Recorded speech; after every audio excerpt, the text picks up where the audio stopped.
Hey guys, so today is Yom HaZikaron. We remember the 25,000 soldiers and really anyone who fell to terror attacks in Israel. You know, guys, it's a weird day for me this time around. It's a weird feeling because what we see happening in Israel right now for the past couple of years should not be happening. You know, guys, I didn't grow up in Israel, but I was told all of these stories and I was shown all of these. I have friends who were in the Israeli army. I was shown all of these aspects of the Israeli military where I was convinced, like many other people were convinced, that the Israeli army, if something like October 7th should ever happen, that, not only would they respond within minutes or maximum 1 hour, that they would then incinerate whoever did that within a week or two. Folks, this is what we all grew up with. It's not myths. I could say we grew up hearing myths. No, we grew up hearing and seeing reality on the ground. From history and also from people we knew. I have friends in Shayetet, I had friends in Golani, I had friends in, all kinds of units. Every unit in Israel, you always hear it's like a joke. It's a special unit. Every unit is a special unit in Israel because it has to be.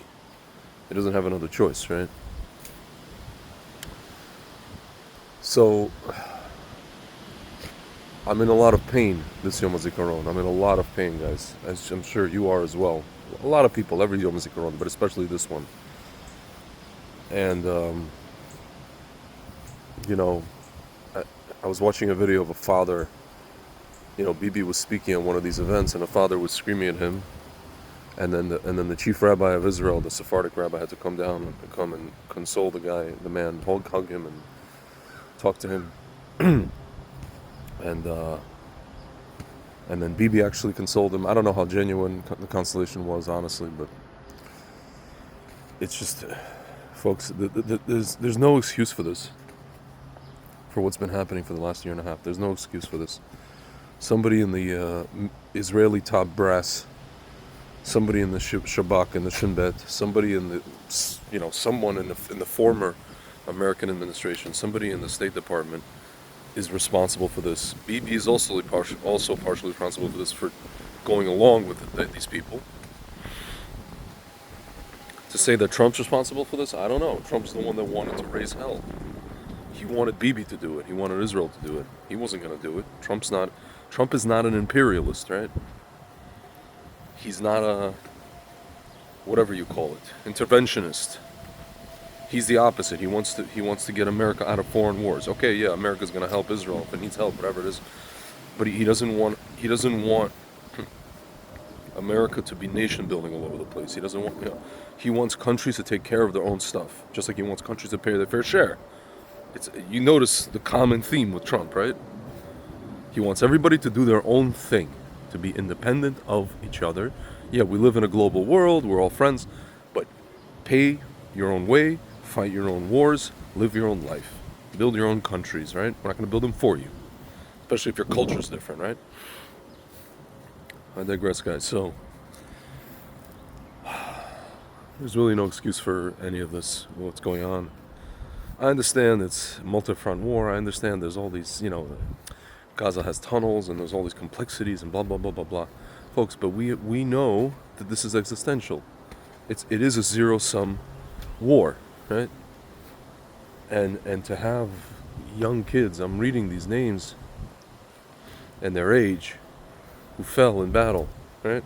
Folks, I feel like crap because the only thing I could contribute at this point, up to this point, with regards to anything military related in Israel is driving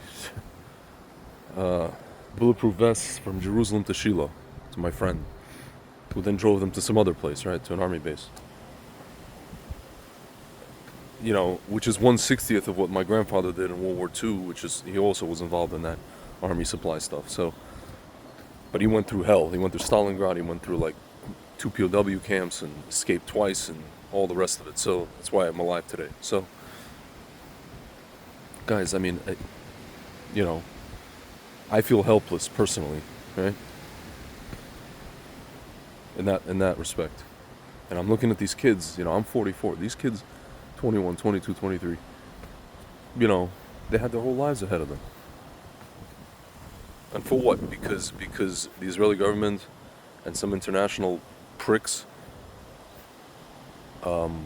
couldn't handle things within a 2-week span. So, folks, I spoke to a lefty yesterday, an Israeli lefty guy, a slightly left of center, let's say. He and I didn't agree on many things. We agreed on one thing, that this war could have been over in 2 weeks. Because he's tired of going to funerals of his kids' sons or cousins or whatever, right? Nephews.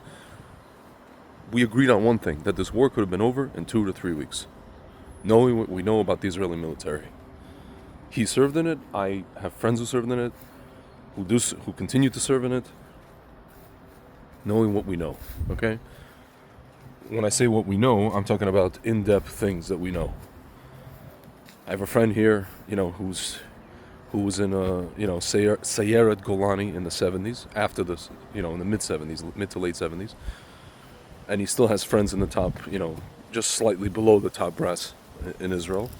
And the stuff he tells me, we know that the war should have been over in 2 to 3 weeks. So something is weird, right? Something strange is happening here, beyond understanding, right? And it got nothing to do with our enemies. It has to do everything to do with us, guys. So I don't know, guys. This Yom HaZikaron, very difficult. Just like, it's technically, as I speak, it's already almost Yom HaTzmaut in Israel. Which should be like celebrating Israel's independence and everything else like that.